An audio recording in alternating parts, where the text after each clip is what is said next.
We have all been there. You ask an AI tool for help, hit enter, and get back a robotic, generic wall of text that sounds like a textbook and doesn't actually solve your problem. The frustration usually starts before the AI even answers. It happens when we type a single, simple sentence into the chat box and expect a perfectly tailored result. Think of an AI tool like a newly hired teaching assistant. They are eager to please and lightning fast, but they are also incredibly literal. They only know what you tell them. If you hand this assistant a blank piece of paper and say, "Do some work," they will have to guess. That is exactly what happens when you type a 3-word prompt. The system fills in the blanks on its own, and it usually misses the mark. To get exactly what you need, you have to write a proper briefing document.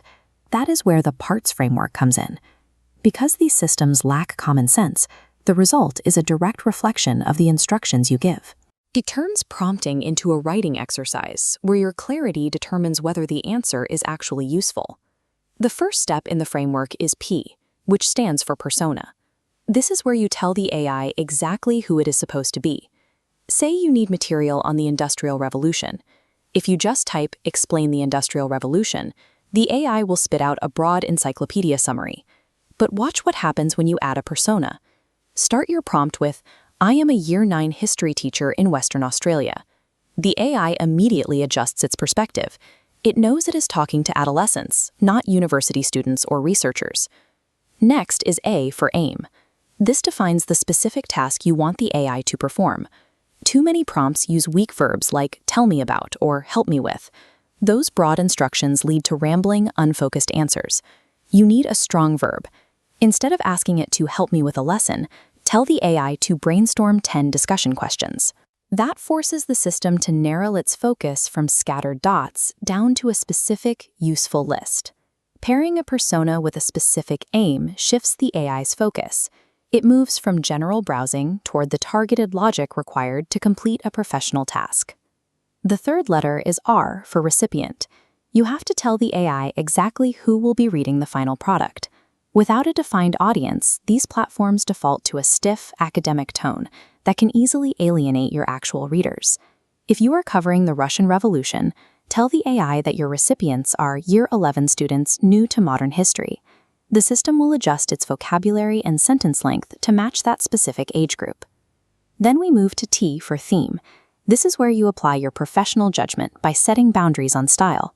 Theme prevents the system from wandering into an inappropriate tone, an overly cheerful tone, or a robotic style.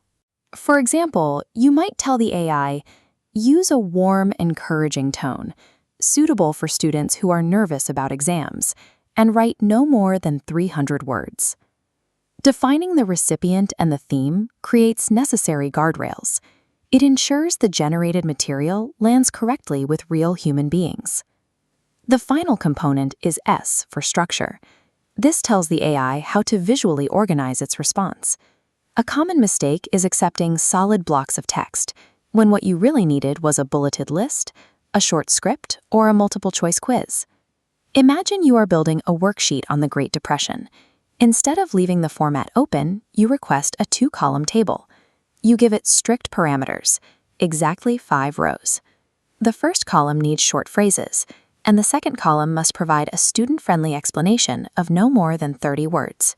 Explicitly defining the structure removes the need for manual reformatting.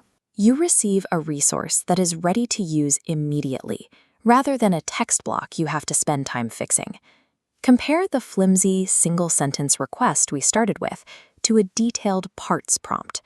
With a structured paragraph, the AI no longer has to guess what you mean. It is executing a comprehensive brief. Of course, you are still the final gatekeeper. You must use your professional knowledge to read through the output and verify that the facts are accurate. Writing these prompts is a skill that requires critical thinking, problem-solving, and practice to master. But by treating AI like a literal assistant and using the parts framework, you can take control of your tools and save hours of manual work every week.